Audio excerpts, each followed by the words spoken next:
Welcome back, everyone. I'm here with the very funny Frankie Campisano, our first stand-up performance on the show. So please give it up for Frankie. Thank you. Thanks, Joey. You're doing a great job. Thank you guys for being here. I grew up in the Bible Belt, which is kind of interesting, but what's more interesting is that I don't really believe in a God. The closest thing would be Kanye West. So a lot of times I get questions from people saying, hey, Frankie, what do you think is going to happen after you die? And the answer is most things. A lot of stuff is going to happen after I'm gone. The world's not going to stop for me. I'm hoping we get a robot president eventually, maybe space travel, maybe time travel. And if we get time travel, please come back and get me. Don't leave me in 2015. 2015 is very racist, very sexist. It's not a great time. But when I do go, eventually, Kanye forbid, I want to leave behind a very suspicious Google search history. I want the cops to be like, hey, the last 3 things this guy Googled was, I think someone's trying to kill me. Look under the floorboards. It was definitely a murder. Because I want to leave like just an entire scavenger hunt, because if I was murdered, I want them to be on the case. And if I wasn't, I can get like one more joke in from beyond the grave.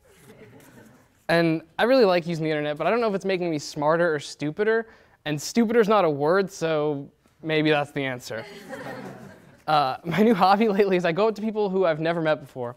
I shake their hand, I look them dead in the eye and say, hey, I forgive you. It's going to be okay. And this terrifies people because all of a sudden they're like, what did I do to him? What do I need to do to make this right? And when people say, hey, what happened? Like, I don't know you. I say, hey, it's all right. It's going to be okay. We're good. And so I have people that think that they're indebted to me. And we've been friends for over a year now, and they just still don't know what they did to make me upset. But they're also so gracious that I'm okay with it. Do you guys know that chocolate chip cookies weren't invented until 1938? I found this out watching the History Channel in the middle of the day, because that's what you do when you've hit rock bottom. But I think if chocolate chip cookies had been invented earlier, we could have done something about the Great Depression. And I always thought chocolate chip cookies just always existed. I thought on the 7th day, God rested, and on the 8th day, he said, let's bake some cookies. I've been watching a lot of TV, like I said, History Channel. I've also been watching celebrity ghost stories. I don't know if you guys have ever seen this. B and C-list celebrities go on TV, and they tell stories about like paranormal encounters that they've had. And I just assumed at first they were just lying. They were making it up because they were getting paid to. I mean, I would do that. But then I realized maybe the ghosts just want to get famous. They find a way to get on TV by haunting like Jonah Hill and people that kind of need a career boost. And because like, think about the last time we had a celebrity ghost. It was Casper, and he ended up like every child star, an alcoholic. A lot of people believe this to be true. Have you ever heard that you swallow 8 spiders per year in your sleep? It's not true, actually. It's a myth. But I was thinking about this because there's no way it could even be true. The first spider, maybe. Maybe the first spider is dumb enough to crawl into somebody's mouth thinking it's like a wet cave. But the other 7, are they idiots? Did they see their friend die? Maybe it's a 7-spider search party looking for the first one. But I don't know what they're doing. I mean, they're the only animal that has a rope that they could follow to find their way back out. And these poor spiders, they're leaving behind their families. Like, there's a lot of black widow spiders now mourning their dead spider husbands. And I had to think, where do spiders meet other spiders to fall in love? And then I realized, duh, the web. I got in trouble a lot as a kid in Sunday school, probably because of the whole Kanye thing. But the worst time was when I had to tell the class about my father figure, and I was told I couldn't use my real father, and I couldn't use God the Father.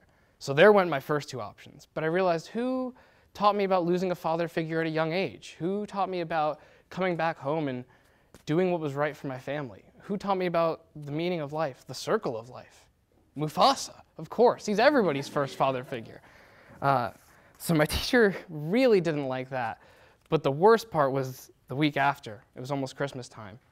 We were doing coloring books, which I don't think is really appropriate for 16-year-olds to be doing coloring books. I think there's more activities we could do. But everyone gets cool stuff. Everyone's getting animals or people, and I get a square with an X. And I thought, this is the worst coloring book page of all time. What am I going to do with this? I better draw something cool. So I draw the best flame I've ever drawn. I take out all the Crayola crayons. I had the 64 pack with the sharpener. None of that rose art crap. Ugh. So I draw a flame, a really nice flame. I'm not an art major, but it was good. And so then we put all of our stuff together, and And then I realized my teacher's not happy.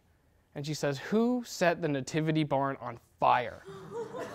I raised my hand, and I got kicked out of Sunday school forever. Thank you guys. Joey, thank you so much. Give it up for It's so funny, it's so funny.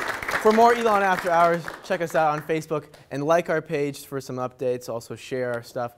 You can search for us on YouTube and watch other episodes. So thank you guys for coming, and we will see you guys next week.